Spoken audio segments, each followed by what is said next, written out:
Osho, Jiddu Krishnamurti, Sadhguru, Eckhart Tolle, Swami Vivekananda, Sri Sri Ravi Shankar. Have you listened to all of these spiritual teachers but still feel that you have not changed at all? If so, this may be the video you need. Hello, good people of the internet. Welcome to another episode in Ask a Human, Not an AI with Chetan Naran.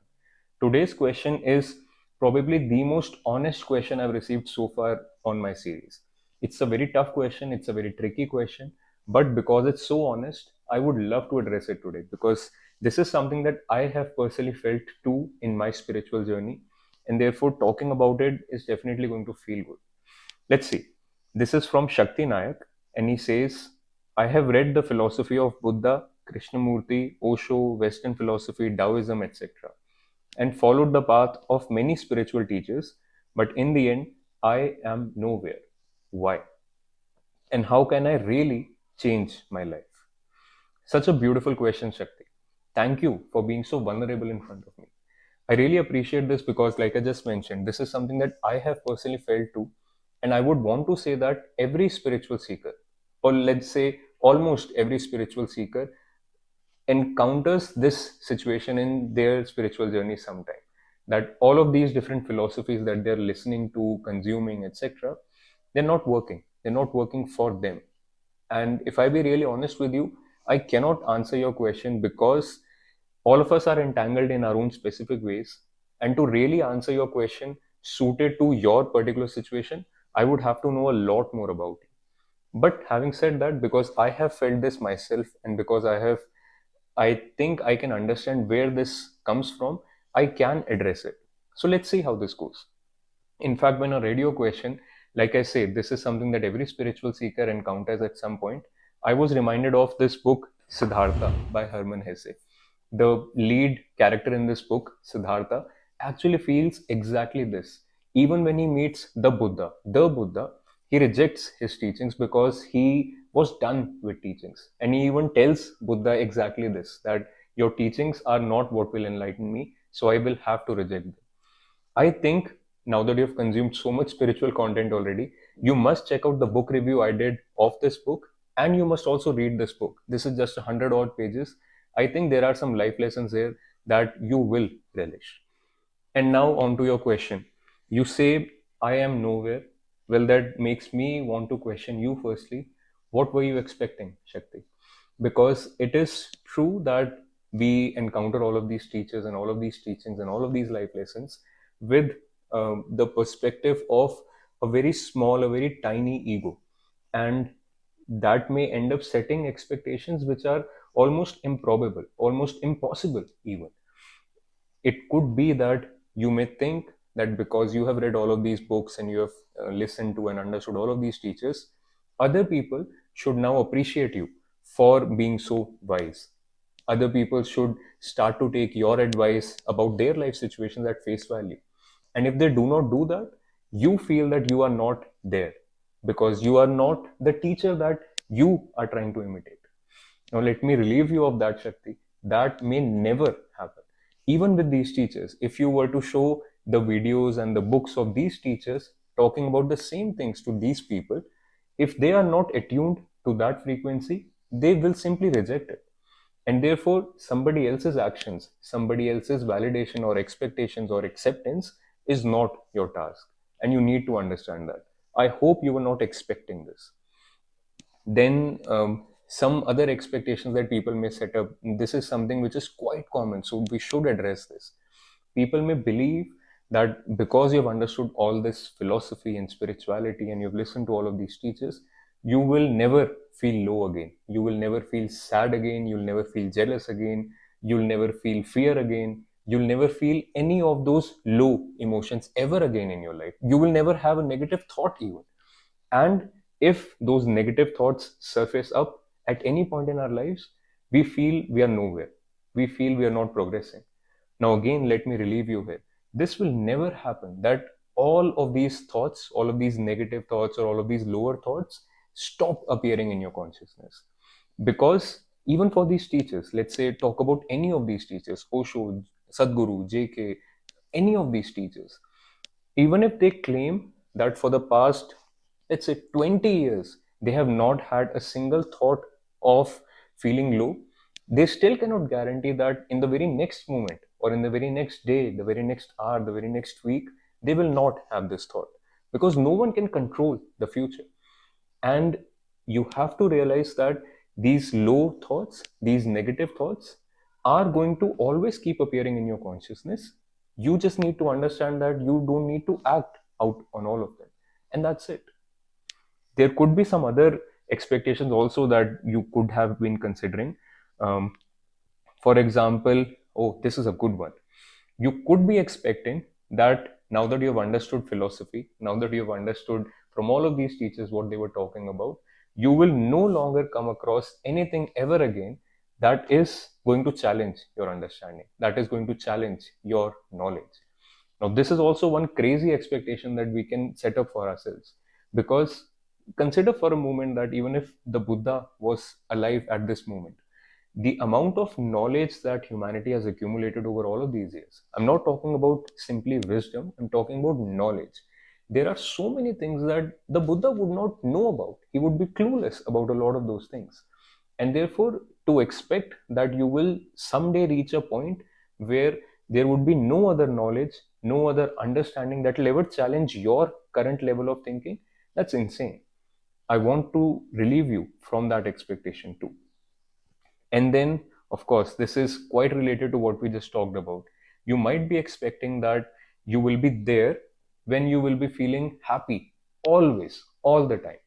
That again never happens. Life always comes in the form of sine waves. Everything that you will feel in your life will always come in the form of sine waves. You will be high and you will be low. You will be down and you will be up. You will never feel happy all the time. That will never happen. Well, now that that is out of the picture, let's talk about the core question that you've asked. You've asked me, what do you need to do to really change your life? Now, you see, most of us are seeking inner peace.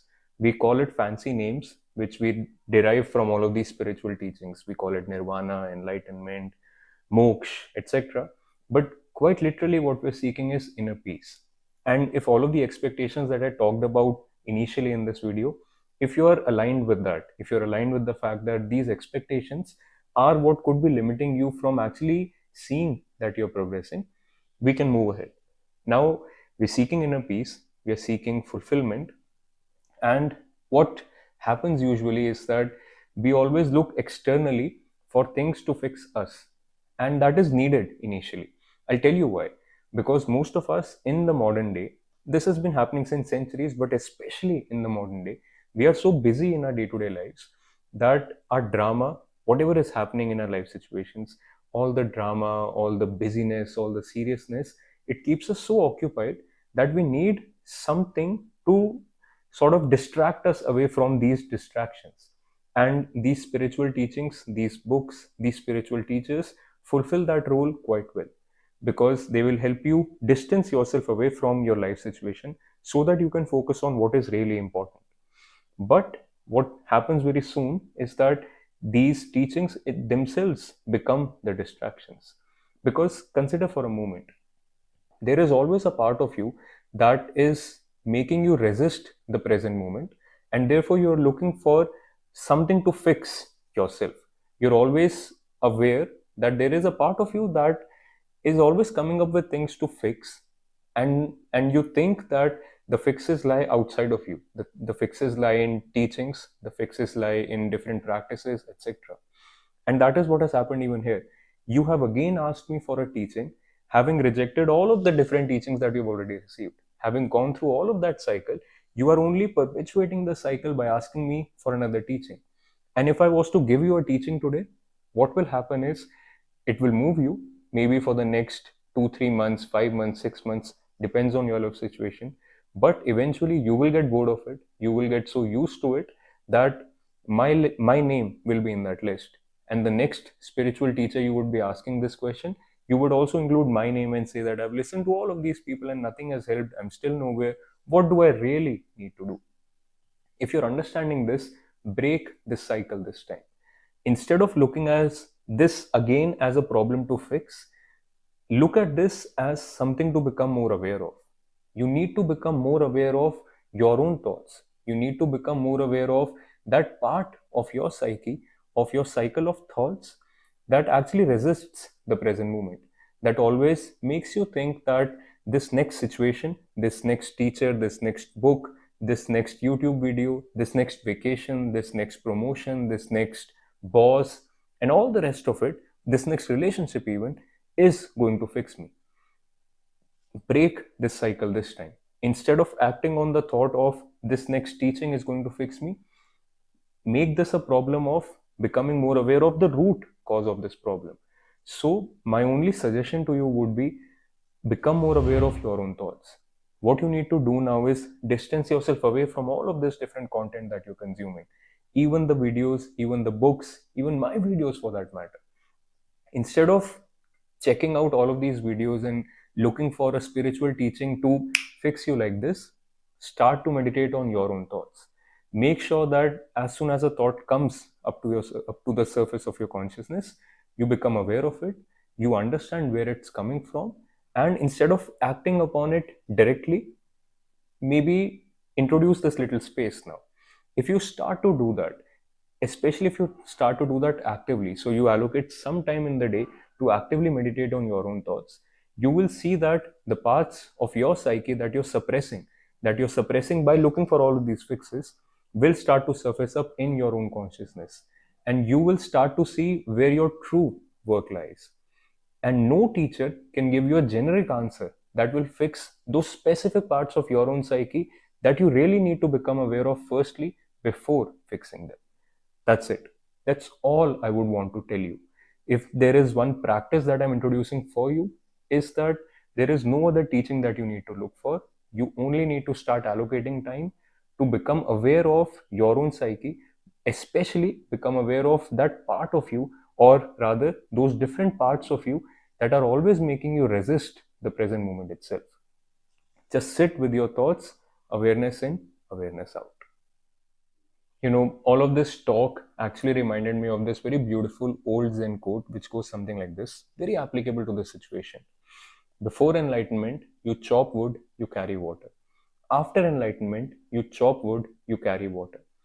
Now, to the untrained eye, it may look like life is going around in cycles, and I'm still doing the same things that I was doing before having encountered this spirituality or achieved this moksha, nirvana, enlightenment, inner peace, all the rest of it. But from a higher perspective, you need to understand that you're not going around in a circle, rather, you're going up in a spiral. And that matters. You need to become aware of this. And the moment you become aware of this, see, what you are doing may not change at least for the outward people, because they are only focusing on what you are doing. But how you are doing that thing, why you are doing that thing, that may change. And who knows, maybe if you start to practice what I'm telling you to practice, if you start to become aware of those little parts of your psyche that are always making you suppress your thoughts and looking for fixes outside of you, if you start to do all of that, maybe even what you do change. And that matters a whole lot, because you would then realize that it's not true that you're not getting anywhere in life. It may so look like that you're running around in circles, but it could be that you're actually going up in a spiral. I hope that helps, Shakti. Until next time.